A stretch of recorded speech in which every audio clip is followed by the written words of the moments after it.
Yeah. So Roland Garros happened, I guess. Yeah. So, do we want to talk about what just happened? I mean, this is a podcast, so probably. There is a very strong possibility that neither of us have fully processed our emotions. Yeah. When did the match? I am so scrambled right now. When did that match end?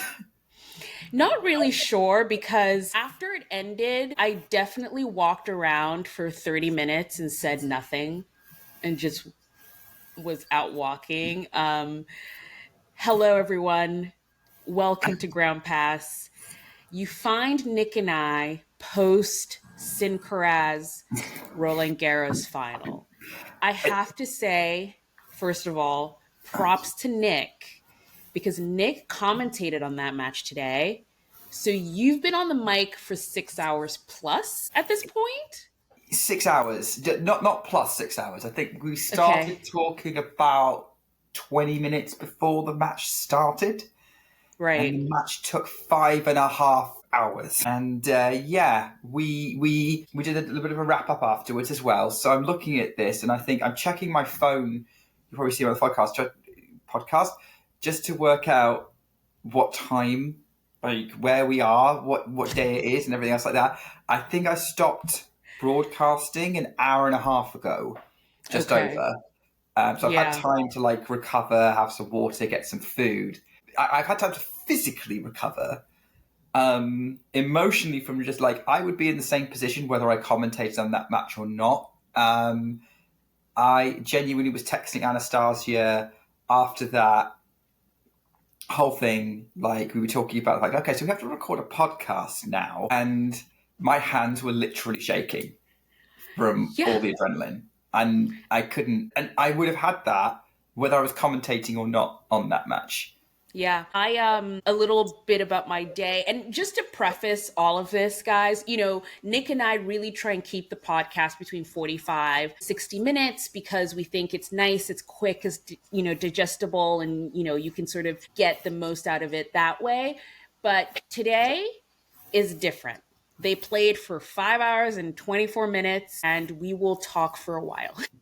We're going to be I talking don't for about think the same length of time as the match went on, right? I don't think we will go on for that long, but we might go over an hour here. But yeah, my day today, I think, and we will talk about this in general because I had such a great day of women's finals and it made my heart so happy. So coming into today's men's match, I was kind of like, you know what? I'm going to catch the match when I can. But I'm just going to go about my day. I went to a workout in the morning, so I missed like the first set. And then I met up with some friends and, for lunch. And they were like, you know what? Why don't we put the tennis on our phones? So we put the tennis on our phones. And then, Yannick won the second set. And I was just like, this is a beautiful Sunday of great tennis with the lads and, friends. And it was just going to be that. It was just going to be an easy day. And how things changed after that. I basically went from a workout to my lunch to a sprint to a bar. I cannot explain to you how fast we sprinted to a bar with bigger screens so we could really watch the last set of the match, and just the shock, the happiness, the elation, the confusion, the speechlessness, heart rate going crazy, just so many emotions. And we're somehow, I think, Nick, going to try and put that in podcast form. Sure. Yeah, that's difficult when the emotions are still pretty raw. And like, here's the thing. Unlike maybe other podcasts, let me put this.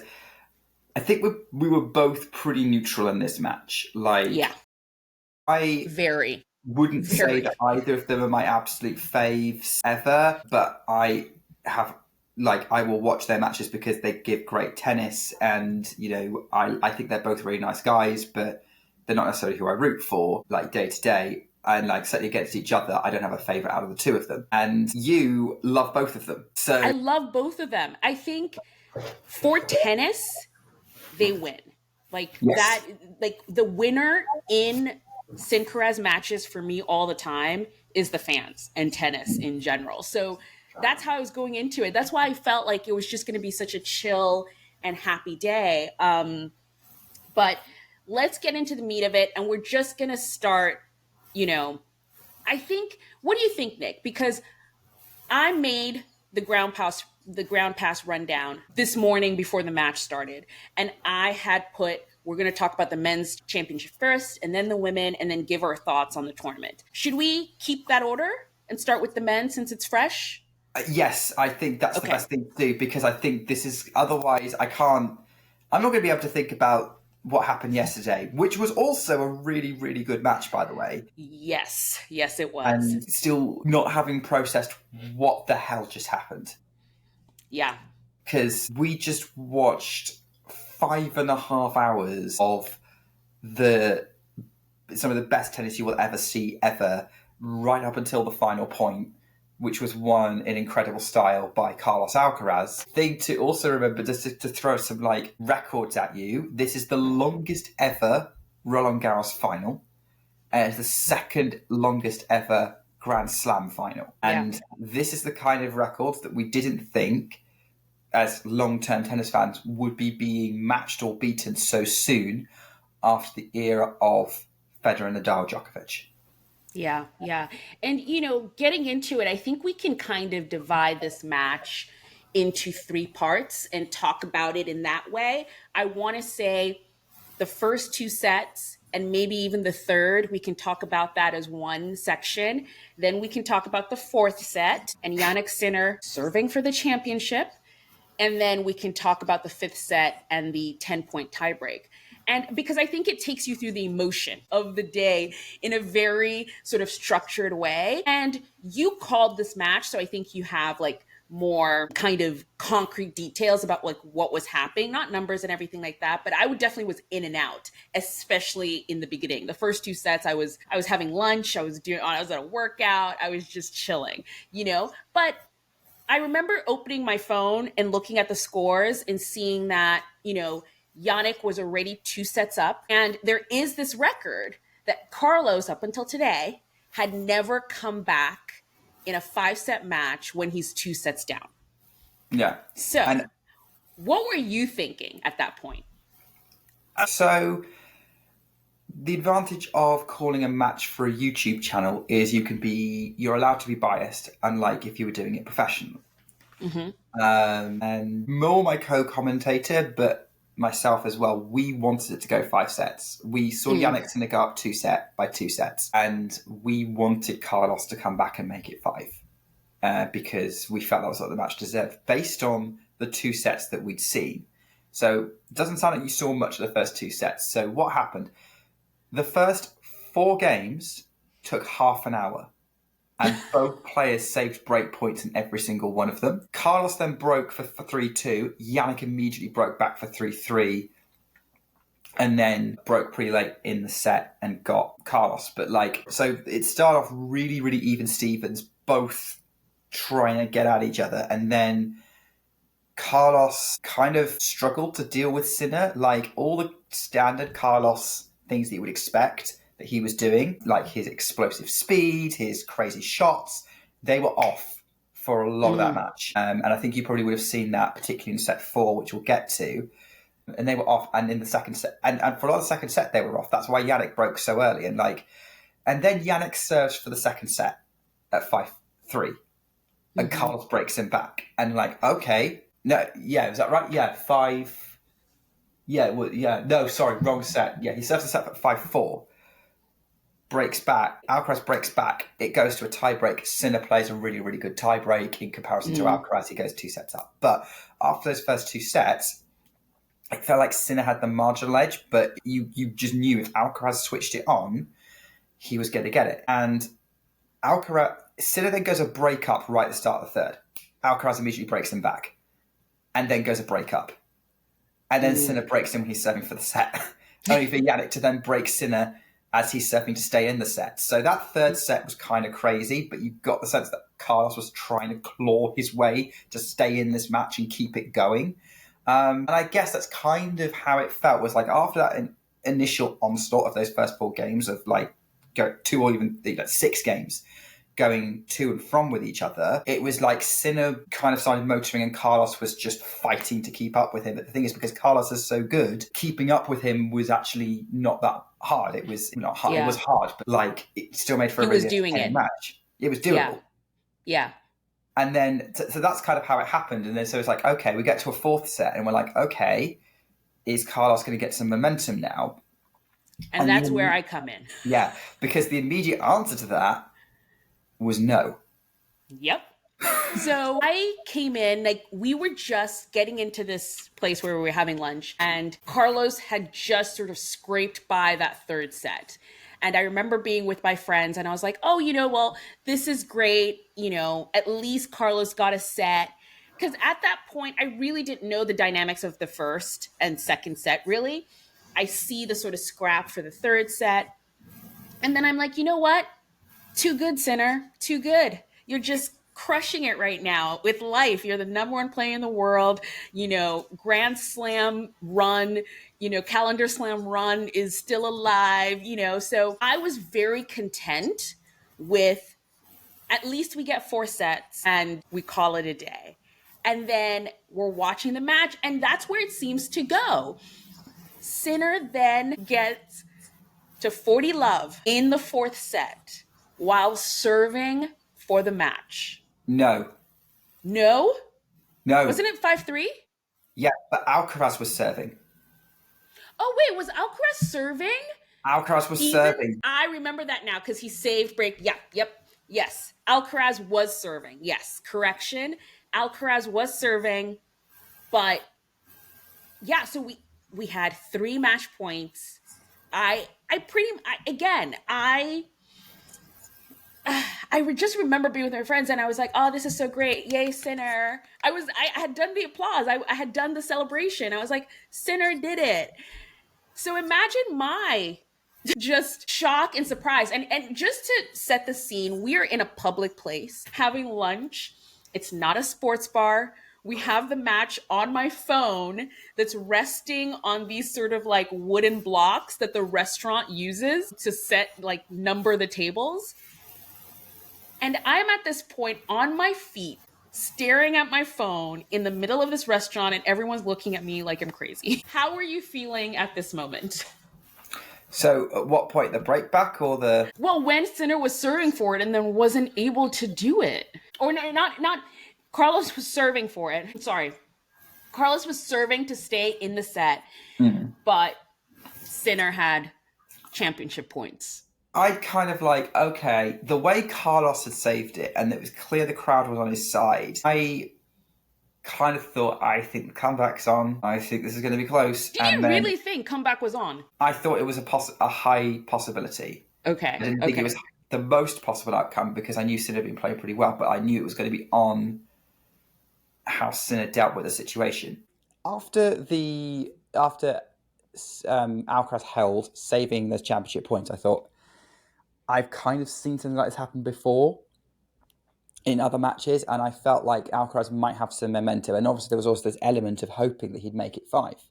So I wasn't expecting him to quite kick the door in the way that he did, because literally between saving championship point and holding serve to make it, what would it be? It was holding serve to take it to a tiebreak. Yeah. Yannick only won 1 point. Mm-hmm. Which was crazy, but like that was just because Carlos was like motivated. He was switched on. He was dialed up, and Yannick was kind of probably a little bit knocked back by it. And I think that kind of continued to early in the 5th as he tried to reset after that. And yeah, I think that's So I wasn't surprised that Carlos broke back then, but it was. I did feel like you missed 3 championship points like that, especially since they were fairly neutral rallies as well. That I did wonder where it was all going to be about how to handle the situation mentally. right. Having said that, I think the main difference maker was Carlos just turned it on. Yeah, I mean, that takes us through the 4th set where I definitely was still feeling honestly that Sinner would find a way, because I thought, okay, we've now gotten to a fifth set and this is the match we deserved. I, at that point, after Carlos wins the fourth, I'm like, great, fifth set, this is the match we deserved. And Carlos broke early in that fifth set. And I thought, oh, well, this is interesting. I didn't expect Carlos to all of a sudden turn it on that much where he was going to take it. And in the back of my mind, I still had this stat, which is funny. I think there were two big stats that were governing this match. First stat was Jannik Sinner hadn't won a match past 4 hours before. Yeah. He just hadn't proven that before. But the second stat was that Carlos has never come back from 2 sets down to win a 5-set match. So I thought, well, something's got to give. Someone's going to break their stat today. So I just didn't know where it was going to go, but I definitely was leaning more Sinner just as things were going. Carlos then breaks first. I was like, okay, he's leading. And then Carlos is now serving for the match. So I'm thinking, wow, how did we get here? Now Carlos is serving for the match. And where were you when Carlos then doesn't quite serve for the match? So here's a stat that I shared during the commentary. And I was like, here's why you should believe. First of all, what we'd noticed was Carlos was having a hard time serving after he broke, whereas Sinner was finding it easier and easier and easier, and he was the one dialing it up. But the other thing to notice is that in sets 2, 3, 4, the person serving for that set got broken. And really? I didn't see a reason why that pattern would break.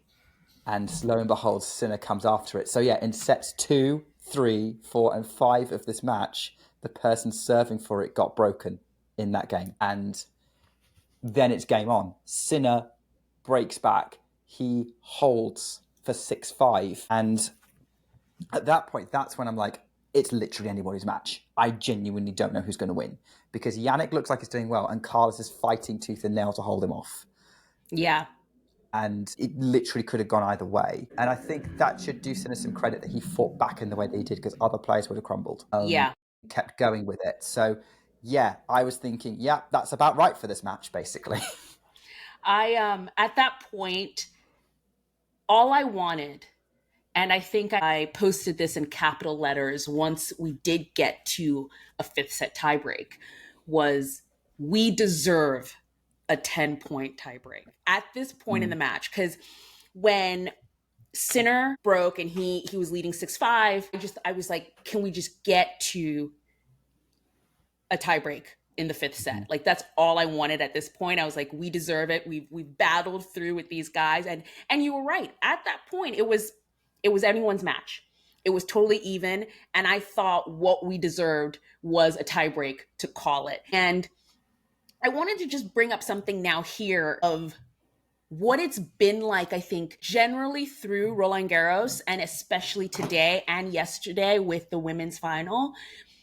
Watching these matches with fans, old or new, is revolutionary. Like, I feel like I'm completely, because I'm just so used to being the one my friends text and like, oh, what's going on? And, have you seen this or have you not seen that?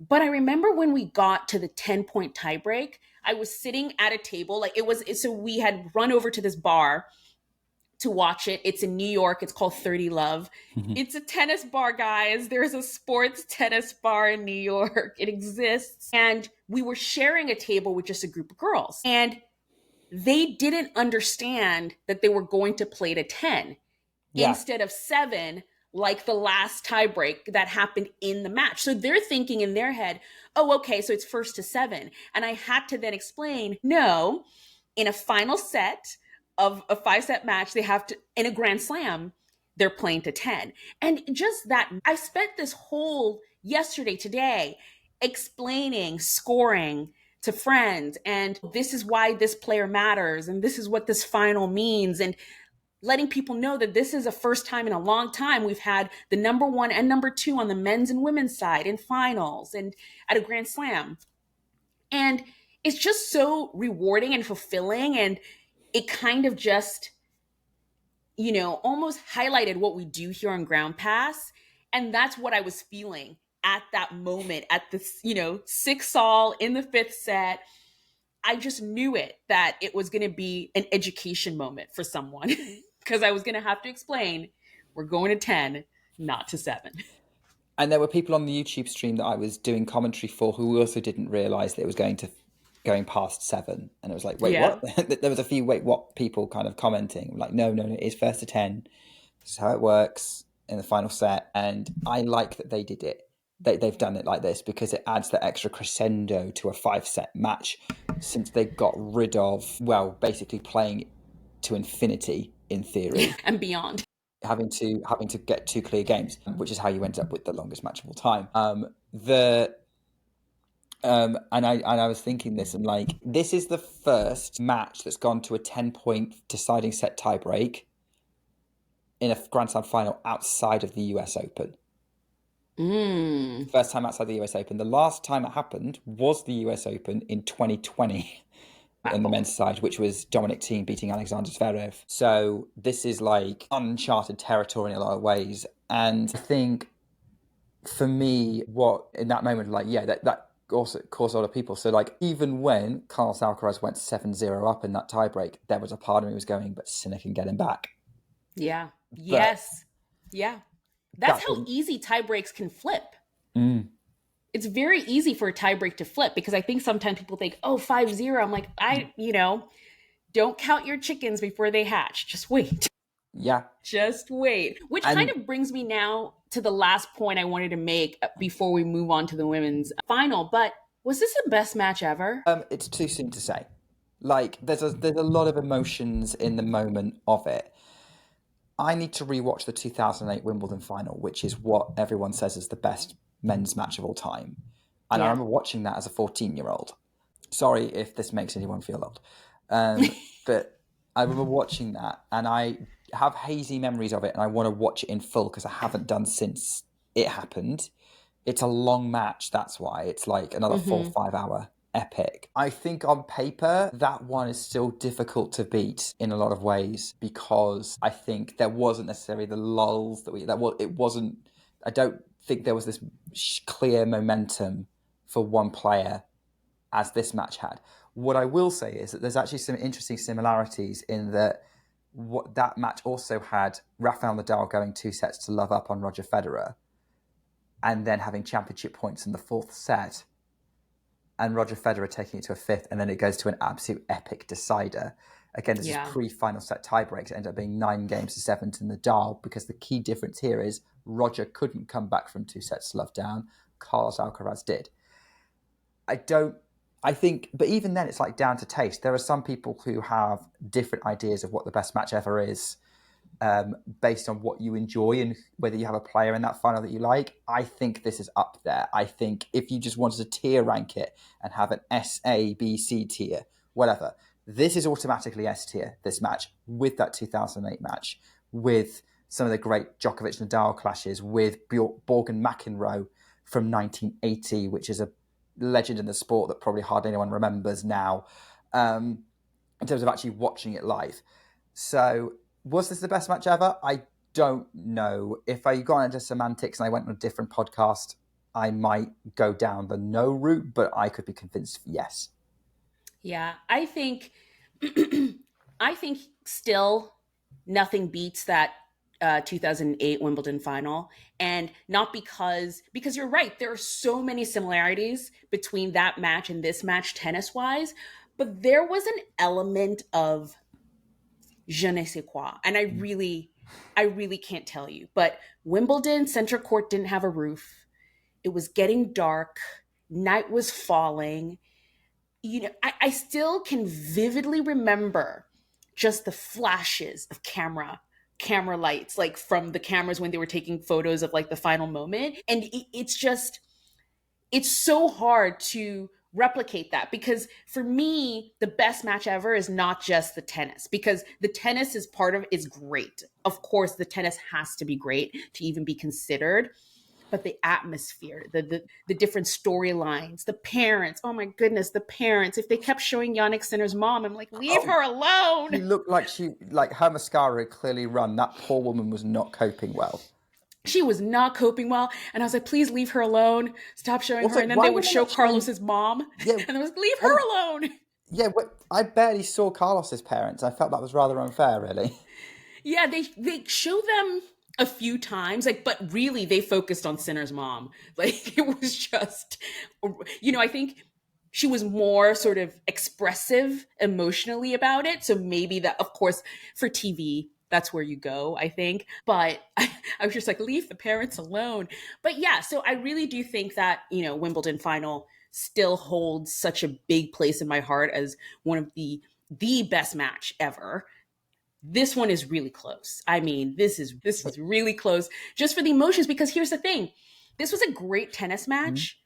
I'm going to remember it more for the experience of it, of being with friends, watching it on my phone, sprinting to a bar, watching it on TV. And there was this guy at the bar who was a Sinner fan. He was so great because he would cheer for Sinner. He was doing the Olay chant and we would all be like, Olay. And then he would do, Fortnight. When everyone was cheering, he would then pretend to be the umpire and he would be like, merci, merci, merci, everyone quiet. I mean, That is amazing. it was Everyone needs that. so good. And the thing is, what was really crazy was like he was in the middle of the bar, like he was centered, like he was the umpire. So it just made sense that he was doing that as well. And I will remember this match for those moments and the experience of explaining what a 10-point tiebreak is to someone and living through every moment with everyone and texting my friends and be like, are you watching this? Is this really happening? So I think that's what makes tennis so great. It's sharing it with other people. And I'm glad that we both got to do that today in a way, especially with this match. Yeah, I absolutely, and I think that highlights it. I mean, like, certainly the feelings of experiencing the match was very different to my experience of the women's final because I watched that on my own, and Mm-hmm. I think I would have enjoyed it even more had I watched it with other people as I'd originally planned, and it didn't go through because like the people I was supposed to watch it with weren't well. I think it does add something special, and it's something that like increasingly, if I'm going to watch tennis, I'd much rather do it with other people. I do have one more point to make about the greatest match of all time thing, or Yes. greatest match thing. So this is something that I got thinking about because a lot of the matches we talk about as being the best ever tend to be men's matches. Like a lot of the ones I just listed, I'd throw in 2012 Australia, Nadal Djokovic, or 2018 Wimbledon semi-final between the two of them. But very rarely does a women's match get included in that mix. And I wanted to kind of say, okay, just do a little bit of a poll on the internet, because that's a reliable source of information, of, well, what do you think the greatest women's match of all time is? And I think it was interesting seeing some of the responses. The responses very much depended on how old the person was and whether they Interesting. experienced that match live. So from a lot of journalists, I got a couple of journalists replying to me, and they said the 1992 Roland Garros final between Steffi Graf and Monica Seles. Mm-hmm. Some people said, like Andy Roddick did a thing on his podcast, Served, where the highest scoring match on there was Martina Navratilova and Chris Evert, also Roland Garros, 1985. There's a Wimbledon final between Margaret Court and Billie Jean King, two iconic players from the 60s and 70s, 1970. That match was insane. It was a straight setter, but there's no TV footage of it. Yeah. Just going back to men's for a second, like I've got a book of like on this shelf here of like match reports from Wimbledon since Wimbledon started in 1877, and there's a few legendary matches in there that again there is no footage of because they're from the 1930s and the 1950s. Yeah. Where are you getting at with this?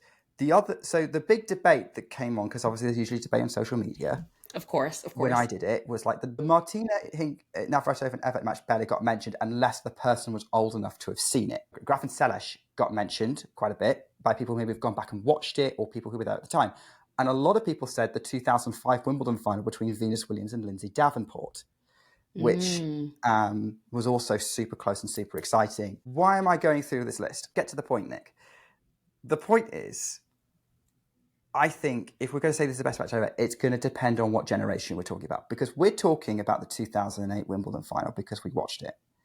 There is a good chance that people listening to us, whatever age you are, didn't see that live. You may have been born, like, you might have been like 6 or something when you saw it, or when it happened, or you are 40, but you're only watching tennis now. And so, that match is available on YouTube. You can go watch it, but you won't have the same experience going back and watching it, especially since you probably know the outcome unless you didn't look it up, which, that's probably the best way to experience it.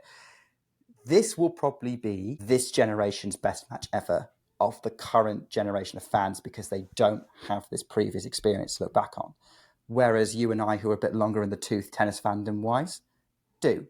So it's going to be subjective. It's going to be based on your experience. If I hear anyone who maybe is a bit more of a recent tennis fan saying, yes, that was the best tennis match ever, I'm not going to argue with them, because you had to experience it. Yeah, that's such a good point, Nick. You're so right there, because there is, like I just literally described, the moment of experiencing it live, it makes it part of why I think it's one of the best matches ever. So such a great point. And that really should take us to part 2 of this podcast, which is the women's championship. The women's championship was won by one Coco Gauff. And I don't know about you, Nick, but coming into this, I thought Aryna had this in the bag. She's been playing so well. She had just beaten Coco Gauff in Madrid at the Madrid final. She had been looking so good, playing so well. She beat Iga in the semifinals. And I just thought, this is going to be a tough one. This is going to be a really tough one for Coco, and I don't know if she can pull through. And especially with their history, having played the US Open and Coco beating Aryna at the US Open, I thought, okay, so Aryna's learned from that situation. And boy, was I wrong. Boy, was I wrong. You said, Nick, that you watched this by yourself. What did you feel coming into it? Okay, before I kind of go into it, Anastasia, did you look at their head-to-head before this match? I did. Yeah. I did look at their head-to-head, and I think I know what you're about to say. It was 5-5. They were pretty even. And here's a funny thing too. While I was watching it, some stats came up of their stats at this tournament at Roland Garros. They were exactly even on everything. So yes, continue. It was so close. I think I know where you're going. That one of my favorite clips that you've ever released of the podcast is me going, I called Jessica Buzas-Monera knocking out Emma Navarro, and you going, no, yes. You didn't. I called this one as well. No, you didn't. I did. And I have video evidence to prove it, because I went on another podcast to preview the French Open. Yeah.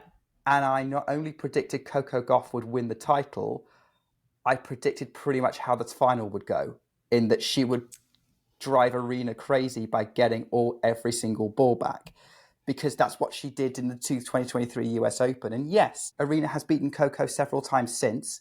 Guess what? Every match I've watched of theirs has gone to at least one tie break, and I've seen Aryna tearing her hair out, trying to work out why this ball keeps coming back. And I thought it was going to be even worse on clay, where, like, getting a bit more technical, Aryna Sabalenka has less of an advantage because it slows the ball down. Mm-hmm. So it's going to give Coco more time, and you don't give Coco more time. So going into this, I thought, I wasn't necessarily thinking, oh, I'm probably right, because I saw how Aryna had beaten Iga, and I saw how she'd been playing. She'd beaten Amanda Anisimova, and that usually means that she's playing well when she beats Anisimova. So I was thinking it was going to be 50-50. I thought it was going to be a tussle. And boy, was it a tussle.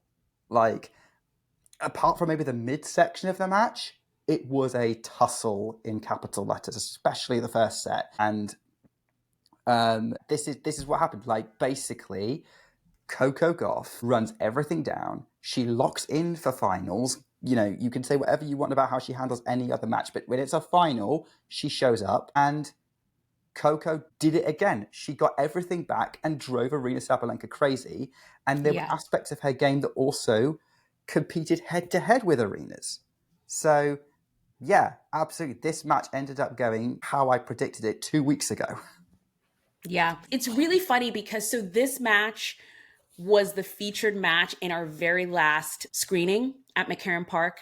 So I was definitely in the mood of just sort of like meeting people, if anyone had any questions, explaining and things like that. So I was definitely watching it from a different perspective and just enjoying the match with other people and kind of watching them, seeing how they saw this match. And let me tell you, it's so funny because Coco did lose that first set. But I don't know if you remember this point where the point that Coco, or the shot that Coco hit to get that first set to a tiebreak. I think it was like, it was one of these weird around the net kind of things. And I mean, the entire place went crazy. The entire room just lost their minds. And it was so funny because then she ends up losing that set in a tiebreak. But it was so epic. And you just, I think at that point, I almost knew that she would go down fighting. If she didn't win it, you'd have to drag her off the court. Like you would have to like physically remove her Which from is the court. pretty standard for Coco Gauff, right? Like, I don't Hmm. think I've ever. Oh, no, actually, that's a lie. I don't think. I don't want to say I've ever seen it. I can't remember the last time I've seen her completely capitulate. Yeah. And you were totally spot on with exactly your analysis of this match. Coco drove Aryna crazy. And I watched that US Open final that Coco won live. I watched it live. And I have never seen someone implode in that manner on a court ever before. Aryna was losing it. She was giving her rackets to her team to, I don't know, restring or fix. I don't know. It was so chaotic. And for some reason, I just thought we were past that arena and I didn't expect a literal mirror of that match in this one. But that's what we got. And Coco literally won with her athleticism. Just, she definitely had a strategy and she got every single ball back. Every single ball back. And I like how she kind of kept it all within herself in a sense that she had a goal and she was going to execute that goal. And it didn't matter what was happening on the other side of the net, you know? Yeah. So it was such a great final to watch. And, I just didn't think, like, leaving that final, my heart was so full and happy. And we got such a great match and a great final. I didn't think the men would even come close today. But here we are with two really great finals. But, I think what unfortunately, fortunately, I don't know. I don't know how you say it. Unfortunately or unfortunately, the moment that match was over, what took over, what I have gotten the most text about or the most comments about have been, I know, I see you doing it, but we have to talk about it. No, I know we do. You put it on the rundown. Go on. What we do have to talk about is, I mean, maybe the after match speech, so the trophy ceremony speech, but mostly Aryna Sabalenka's comments in the post match interview, because I feel like, what is that phrase where you say people are missing, they're missing something for the something. I can't remember what it is now, but I just think people are forgetting about a phenomenal tennis match and focusing on not the important part.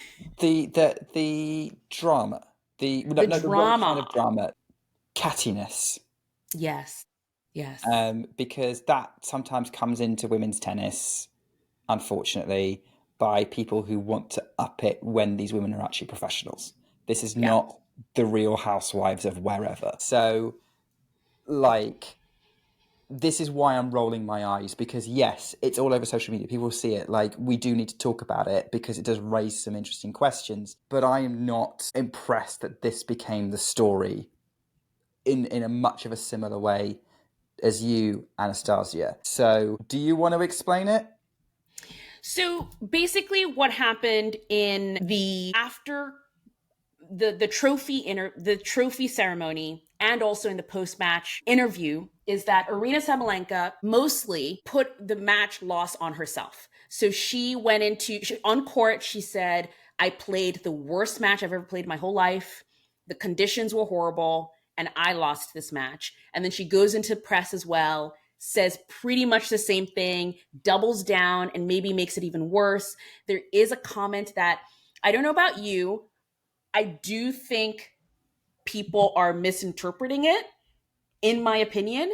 And I'm surprised that no one's considered the alternative. But in her press, she said something about if Iga had beat her in the semifinals match, Iga would have beat Coco. And a lot of people are taking that to mean that Coco would have lost to Iga in a final match. Whereas I took it to mean, but when she said it, it was like the first thing I thought. So I was really surprised when everyone had the reverse. But I just thought she was so critical of herself and her performance that she was saying if Iga had won the semifinal match, Iga wouldn't have lost the final. Saying that she wasn't good enough to win the semifinal match and then win the final, but Iga would have. Like, I don't think it had anything to do with it was Coco or whoever else was on the other side. In my opinion, that's what I thought she was saying. So when it turned into even a more cattier version, I was like, that's fascinating. That's interesting. But it wasn't what I heard or understood. So that's the premise of all the sort of hoopla going around this match. Yeah. So I took it as everyone else took it, that comment. Yeah. So I understand why you kind of interpret it as that. I think when you combine it with everything else, like in Aryna's head, she lost that match. She didn't allow Coco to beat her. Like most of the time, top players will recognize I didn't play great, but my opponent still played well. They played in the right way to beat me. Correct. Yeah. And when you see players like Iga Swiatek and Aryna Sabalenka and Coco Gauff having bad days, they still win a lot of the time because their opponents don't play the right way to beat them on a bad day. That's usually how it works.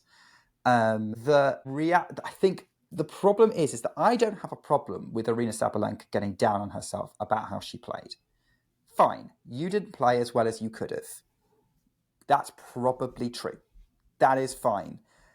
To then basically say that but to basically give as little credit to her opponent as she did, I wasn't impressed because, in my opinion, Coco played really, really well, and I don't think you could argue in any way that it was a battle of two people playing badly, and Coco happened to get over the line. That is not what that final was. Now, I will say this, like, you're allowed to be in your feelings, you're allowed to focus on yourself, and that's the image, you have to work through those emotions, and I don't think people would come down on her as hard as they did until the Iga comment happened. Because in my mind, she's going, if Iga is in the final, she wins this match. Now, there is a bit of an in-house tennis knowledge here that maybe adds some context that might help Aryna here, in that the final was played in really, really windy conditions, which is Iga Swiatek is the best player in the world in playing in those conditions, as a general rule. Add to that, it's French Open, it's clay. I could see why you would draw that conclusion. But I don't want to think like that because it takes away from Coco, because Coco's a good enough player to have figured it out. And Coco did figure it out against Aryna. And Aryna made a load of mistakes in that match. Half of them was down to how she was handling the situation. Guess what? Half of it was the context that Coco was giving her in that match. That is what's going on. And I do think that even watching that clip in context, it does still come across that she thinks that Coco didn't play well enough to play her or Iga on a good day. And the reality was you win on the day that you play. Yeah. And Coco is a better player than I think way too many give her credit for in the tennis world, and people who aren't professionals. So in my mind, I wasn't impressed by how that went down. I'm not impressed by how everyone kind of hyped it all up and made it more of a thing either. But it was a story. Aryna did say it. She has apologized on her Instagram, which is fair enough. And heat at the moment, and like as I said, 99% of the things she said, I think are okay. I don't think she addressed the point that I and a lot of others are upset about. I'm going to forgive her for it because, frankly, I don't know her. She had a tough day, and This is not one of those things that's worth disliking someone about, to be honest. Yeah. I still think Aryna Sabalenka is an amazing tennis player, and I think that she is going to be a worthy Grand Slam champion when that comes back round again, because I'm pretty Yeah. confident she's going to win another one. But I don't want this to be the story. I want Coco Gauff played the better on the day of a final in a match that was actually closer than a lot of people gave Coco credit for. Yeah.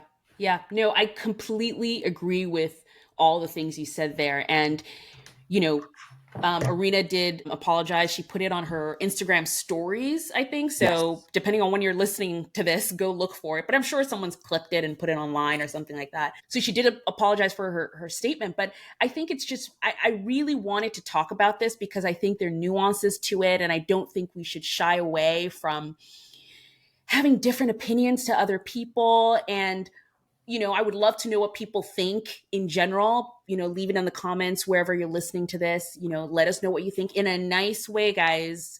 No need to, be catty in the comments, because I think it's nice to have discussions and think about these things. And, one thing I do want to express to people is this interview happened maybe half an hour. She came into press really quickly after the trophy ceremony. And I just give people a little bit more grace in the heat of the moment stuff. Did she say things nicely? Absolutely not.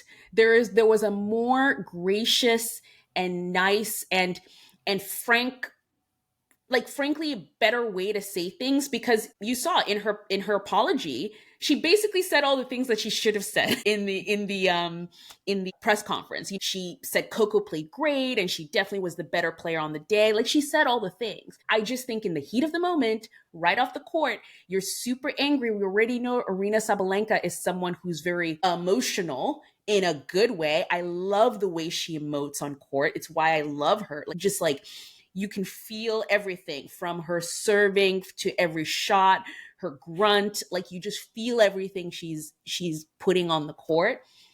That having that sort of energy post match after you just lost, she probably wasn't happy. She probably was not happy at all. Which, for me, in contrast, Coco has to be the best ambassador of this sport that we currently have. I am constantly shocked that she's 21 years old. Like, I at 21 couldn't put two sentences together. And, I remember in press they asked her about the Aryna comments, and she was she was definitely firm in her answer, but also gracious and just well said, and just like, she expresses everything so well. And I remember they asked her about what it's like to be patriotic, and her answer was just like, wow, like, how are you so coherent and smart at 21? And I think to have her as an ambassador to this sport, we're just so lucky. We're really lucky. Oh yeah, Coco Gauff's great. Love her. And she is probably the most recognizable tennis name out there now in the women's game, like Yeah. internationally. No disrespect to the other players who've kind of dominated, especially since I'm a big fan of at least one of them. Like, I think in certain markets they are big names and they're up there, but like Coco Gauff is the one who transcends and is the instant name recognition. I say that I still have to explain who she is to some people, but I agree. I think the way that she handles herself, the way that she talks, it's very thoughtful. It's very clear. And I get that because obviously she's been mature since she was 15. That's how she beat Venus Williams at Wimbledon, and Yeah. also her fighting spirit, which is just incredible. So, we're going to have Coco Gauff around for a long, long time, and I think that's going to be a great thing for this sport. I mean, you've said it yourself, like, she's the only tennis player who has a shoe or like a line named after her that you can get. That's how big a name that she is and how much of an impact that she's already having at 21 years old and only having just won her second Grand Slam. So I'm up for that continuing. Same. Before we move on to the third part of this, which is our thoughts on the tournament in general and the coverage, I did want to bring up this point because I didn't want to lose it. But Nick, I will have a video coming out. Nick recorded a new tennis lessons, and we're a little bit backed up because Roland Garros did take up a lot I of our feel so time. sorry for Anastasia because she has like several reels, some of which will never get used because they were time sensitive, of like But me spamming her with like, oh, we could put this and we could do this and we could do this. And uh, yeah, I may have overdone it. it's okay. But the one that I do want to still do is the one you did on unforced errors, because there have been a few articles that have come out talking about unforced errors, and especially in this match, the discussion of what an unforced error is, and is it really important, or should it really be a real statistic that we recognize in tennis, has come up. I will leave some links to the Athletic. I think they did one. I'll leave some links in the description of this podcast. And I think it came up especially because in the press conference, Aryna Sabalenka was like, I hit 70 unforced errors, which she did. That's a lot of unforced errors. But Nick, just a quick description. What is an unforced error, and why might it be deceiving, if I could say that? So I didn't go into that last point in the reel, which I've made, because this wasn't a conversation point. What I do go into is the subjectivity of it. So unforced errors essentially is when a player makes a mistake that they have full control over, essentially. That's in theory what an unforced error is. And I think this is where the context of it comes in, is that like, well, how much control does a player have? Because you're basically watching from a technical perspective of, well, they missed a shot they were in full control of. But there's a lot going on in a tennis player's brain where they're trying to figure out how to beat their opponent, and they play a shot that doesn't work, goes out, but they feel they needed to, was actually probably the right choice, but maybe the execution was slightly off. And that's down to the context of what they need to do to beat their opponent. So, for example, Aryna Sabalenka couldn't figure out how to hit the ball past Coco Gauff.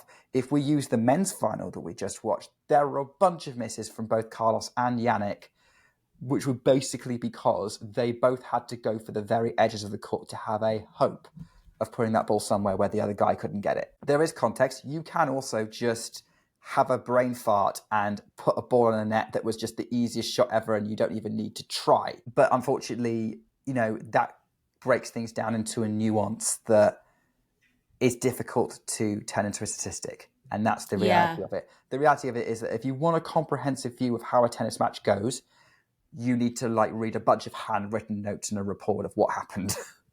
Yeah. But I mean, in the talking about unforced errors, though, I think what really has come up is it even possible to have an unforced error? Because take, for example, what we've been talking about with Coco Gauff and Aryna Sabalenka. Coco was playing in a way that frustrated Aryna. So are the errors that Aryna was having, was it unforced? You know what I mean? Do you know what I mean? Which is what I was trying to allude to in my answer. I'm going to say this. The answer is yes. 100%. There is such a thing as an unforced error that is genuinely you weren't even that was a ball that you were aiming for the middle of the court to try and get a rally going and you put it in the net. That happens a lot, even on the Pro Tour. That is a genuine unforced error. Your opponent, even especially if you do it in the first point of a game. Exactly. Yeah. Or even the first point of the match.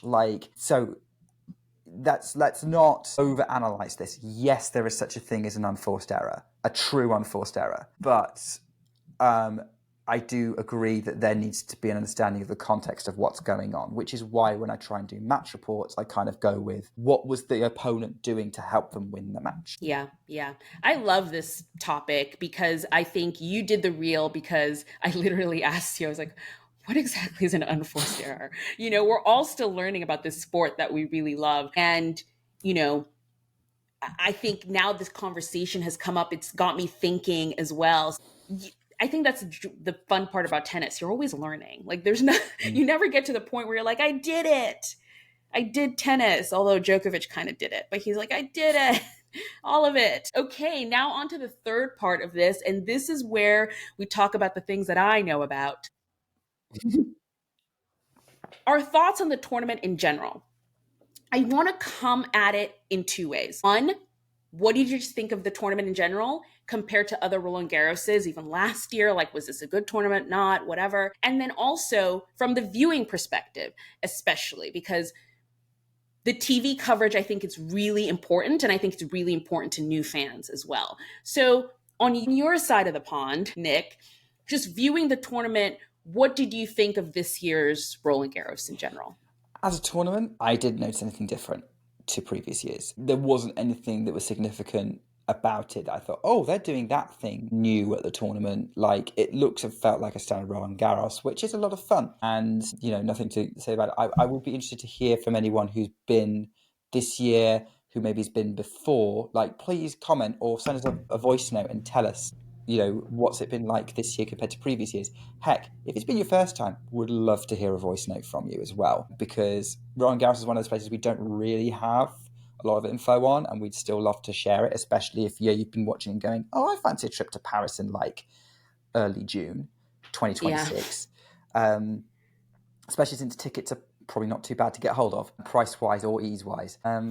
But in terms of maybe the coverage, again, I'm going to be really boring and say, despite the fact that technically TNT took over from Eurosport, it's the same company, like fundamentally parent company. They just switched branding around. And apart from couple of newer presenters who I've never seen before, kind of younger generation, who were quite friendly and really good conversation, the panel lineup was the same. We still had Jim Courier and Tim Henman and Mats Verlander playing a big part in the coverage, or Chris Evert popping in every now and again, John McEnroe occasionally as well. But this is what I'm used to from British coverage over the last few years. So yeah, it's a really boring answer, but I think that is my experience of this year's Roland Garros. Even like using the Discovery Plus app, it's been the same of like selecting the matches I want to watch. It's one of the pluses of using that surface.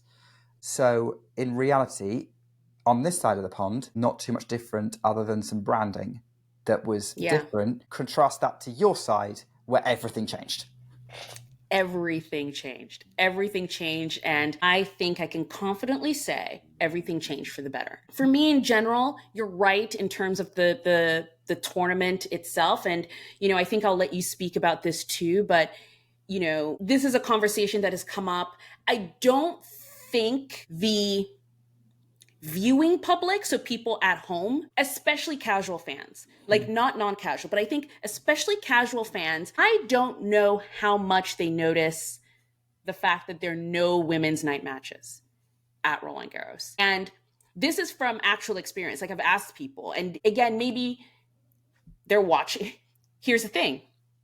A night match in Paris is an afternoon match in the States. So I don't think there's that sort of the same visceral kind of like, there are no women matches happening over here on this side. But I'm sure on your end, you definitely saw that a lot. And people who are attending the tournament, there were no women night matches at Roland Garros. Has it become, unfortunately, the norm? Yes, it is what they do now. And I've heard all of the reasons.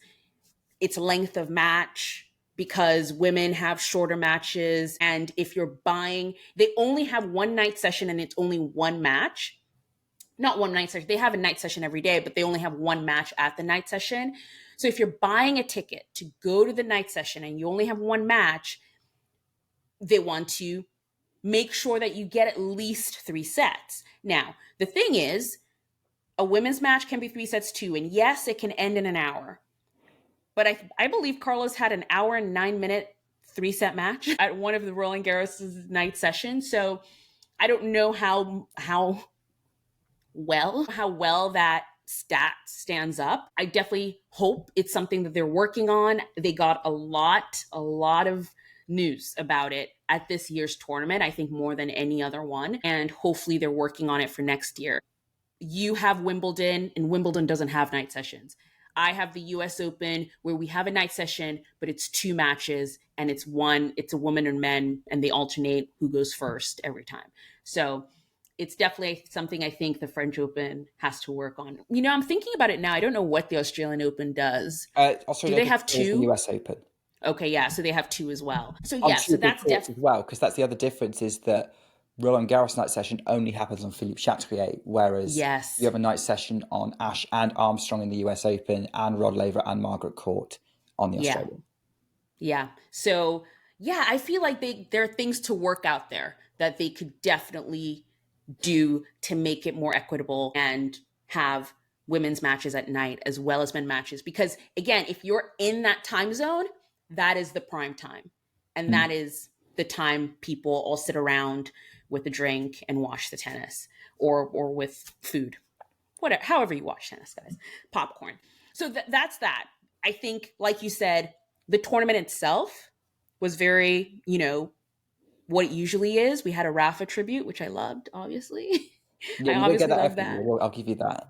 You don't get that every year, but I did love that. But in terms of the TV coverage, you were right. It was completely different. Usually, for the last few years, Tennis Channel has been the rights holder of Roland Garros. And the way it always worked was they had some matches, but they also split it up with different other networks. Like NBC had some matches and Tennis Channel had some matches, and it was just so jumbled. And Tennis Channel this year became fully streaming, so you could stream every match. But when they were covering Roland Garros, the last few years, they weren't. So you also had to have cable. You would have to have, if you wanted to watch every single match, you would have to have cable where you could get Tennis Channel, and you also had to have the streaming service. So you were paying double. It was a lot. Having TNT take over, again, I had no idea how it was going to go, and it's gone fabulously. I'm a tennis junkie. Not everyone's like me. I want to be able to pick the match I want to watch, when I want to watch it, how I want to watch it. So I got the streaming service that TNT has. They were streaming all of the matches on Max, HBO Max. I was watching it there. I always suggested to people, if you are a super tennis fan, that's what you should do. But what I loved about the TNT coverage is, in the States at least, TNT, they cover basketball and they cover football. So the NFL and the NBA. And those are really big markets. Tennis was then shoved in the middle of that. So people could just stumble on the tennis. They were discovering it every day. Roland Garros is one of my favorite tournaments, simply because Rafa was one of my favorite players and he always won here. And I just love the clay. There's something about the clay and the grass. I like the natural surfaces a lot more than I do hard court. But people never asked me about Roland Garros. They would ask me about Wimbledon. They would ask me about the US Open. Australia, absolutely not, because it's just not in the right time for us. Like, I think so many people skip the Australian Open because they don't even know what's happening. And I feel like this year was one of the years where people paid attention because Madison Keys won, It's kind of similar with the French Open. Nobody used to ask me about it, This year, nonstop, absolute nonstop. Like, people just stumble in and they're like, oh, it's the tennis. Oh, and even in the place that we were screening, ESPN is a premium service. So you have to pay extra for it and, get the ESPN Plus to get all the matches and stuff. The place we were screening, they just had TNT. It was just available. I remember when I went over there to just check out the space and I said, hey, Roland Garros and it's going to be on TNT. And they're like, oh, yeah, if you just turn on the TV, it's already on TNT. Like, they already just had the first channel that you turned on when you turned on their screen was TNT. That's invaluable. Like, I think it was such a great thing to have it on a channel that people could just stumble on. And then added to that, the people that they picked to be part of it worked. First of all, Sloane Stephens, she's still playing. She's still playing. She's just currently injured, but she was kind of a sort of on-court reporter. And I mean, she was just fantastic. First of all, her looks were insane. I'm going to write like a little article and film a video just about her outfits because they were absolutely crazy. And it was just fun watching to see what she would wear the next day, which was always something fabulous. But then they had this, and I don't know, Nick, I don't know if they did this because you've had TNT forever, but did they have this thing called the rally with you? You keep asking me this. No, they did not. This Oh, is did I? not. Have I asked you this already? Okay. Yeah, it's not a thing in the UK because I tried looking for it, and Yeah. no, It's not something that they've put on. Our relationship, so TNT is not that new established a brand. It's a rebrand from some like corporate shenanigans that happened a couple of years ago with BT Sport, who then got owned by Discovery Network. So it's all part of the Discovery Network. So it's very cool to hear that you can just get TNT with a standard sort of cable package or whatever in the States, because here you can get TNT with that if you are paying for whatever our equivalent of cable is. But you can also just not stumble across it because it's all really, really expensive and you have to have the right subscription for it. So it's So great to that's hear different. that's how it is in the States. But no, the rally is not a thing. The TNT coverage here was very much aimed at established tennis fans. Gotcha. So the rally here was basically a roundtable show. So they had a desk, and it was Mark Petchey, Coco Vandeweghe, Chris Eubanks, and then Sloane Stevens would pop in and out. And what they would do every single morning, it would start at 5 a.m. and they would just go where the action was. And apparently this was the brainchild of Mark Petchey.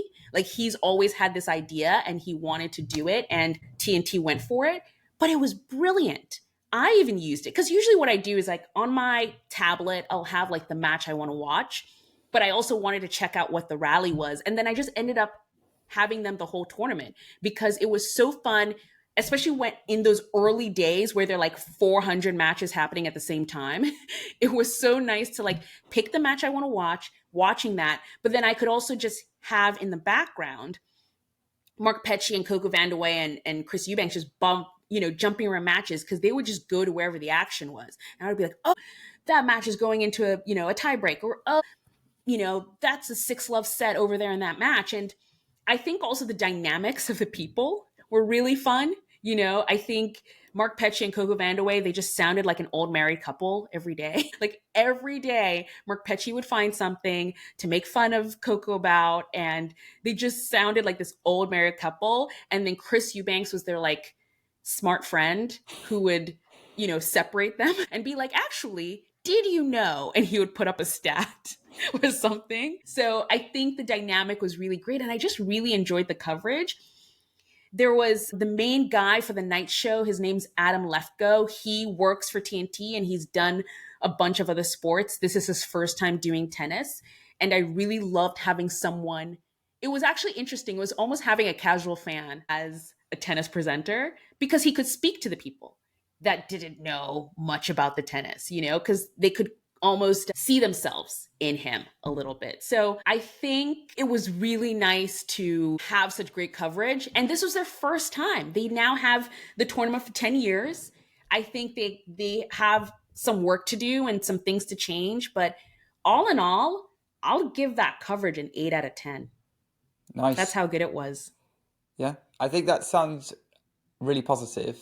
Obviously, I didn't experience it, so I can't give you my opinion on it. Yeah.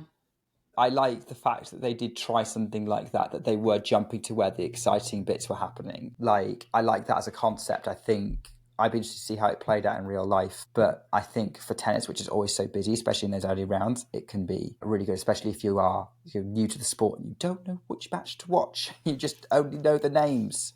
Exactly.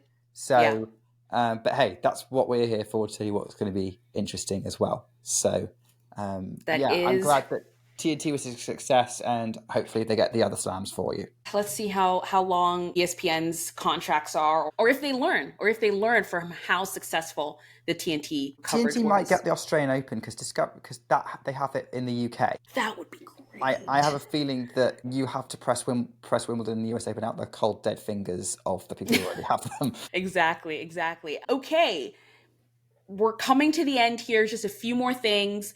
What's coming up next? Grass is here. It already started, guys. Grass season's already started. We had a really great episode with Lucy and Eugene from Black Spin Global. So I will just direct you over there. I'll leave the link in the description.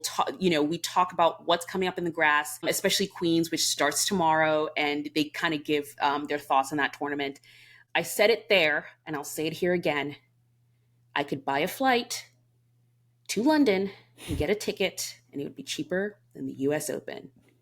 ruminate on that for a second. Players of the Fortnight, Nick, we haven't done this in a while, I feel like. No, we didn't do one the last episode because there wasn't much of a fortnight to reflect on. And Yeah. well, now we have a fortnight to reflect on, and it's quite the fortnight. I'm trying to work out which of us to go first because I think yours is quite left field and is looking to Yes, the it is. future. Mine is the most obvious pick known to man. So, should Let's I go go with the first for this obvious. one? Huh? Should I go first for this one? Yeah. Let's go with And the obvious. because I think that nicely wraps up the French Open, and then your pick can help us to Look forward. look forward. Indeed. So my pick, in absolutely no surprise, there is no drum roll here. It's Lois Boisson. Like, who else was it going to be? She's the ultimate ground pass story. You could have gone and watched her on the ground pass at the French Open, and then she ends up in a Grand Slam semi-final. Amazing story of 1 year ago being in a hospital bed, having surgery on a torn ACL, which ruled her out of her Roland Garros debut, and then her more than making up for it this year by beating Jessica Pegula and Mira Andreeva to make the semi-finals. I don't know where she goes from here. Doesn't matter. She's had her moment. The French crowd will always remember her for these heroics. And, well, let's face it, I think she's kind of been overshadowed by the two amazing finals we had this weekend. But Yeah. she kind of makes it the trinity of amazing stories that we got from this Roland Garros sort of finals weekend, as it were. So we talked a lot about her on the last episode that we recorded. That's the episode before the Black Spin Global one. And then, I know you talked a little bit about her run to the semi-finals again with them. But yeah, it's Lois Boisson. Yeah. And I think we'll be talking about her run for a very long time. We will. And we do have a match stories that I recorded but never released because I was tired and I haven't edited it yet. So I will edit that and I will release it because I think it deserves to be released. She is the player of the fortnight on the women's side, and that will be coming probably sometime next week. We will see how that goes. Mine is a little out of left field, but is definitely someone we've talked about on this pod before. And I think I definitely wanted to give him this shout out now. And it is Colton Smith. Colton Smith is the ATP player of the fortnight. And you might ask, was he at the French Open? Was he at the French Open? Didn't he lose first match in qualies? Yes, you're right. Yes. But then he took a probably train or flight, who knows, and he went over to the grass. And he got into the Birmingham Challenger, which was happening this second week of Roland Garros. And I wanted to kind of bring this up too, because it also highlights something that people might not know, but the ATP has this program with colleges where a select amount of college, I think it's called their accelerator, the ATP accelerator program. But if I find the correct name of it, I will link it in the description of this episode. But they basically award direct entry into challengers for college players, because a lot of times college players don't have the rankings to go into even challengers. They're too low ranked, but this kind of accelerates them onto the tour if that's something they want to do. There's a whole list of players there's a whole list of players on the website. I'll link again the article that have been giving this, and Colton Smith is one of them. He got into the Birmingham Challenger and he got to the final. He got to the final of the Birmingham Challenger on grass, the first time he's played on grass.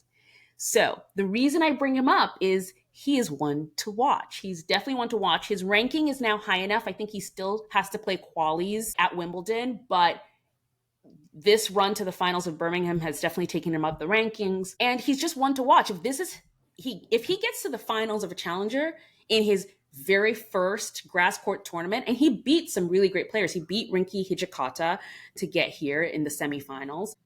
I'm really excited to see how he does at Wimbledon, because I feel like he might at least get into the main draw. Whereas on clay, he was a little bit Bambi on ice, hadn't really played on European clay before, but it seems like his game and his footwork is really working on grass. So Colton Smith, he made a run at Indian Wells. You might remember he also won a challenger already this year in the States. It was the first challenger after the Australian Open he won.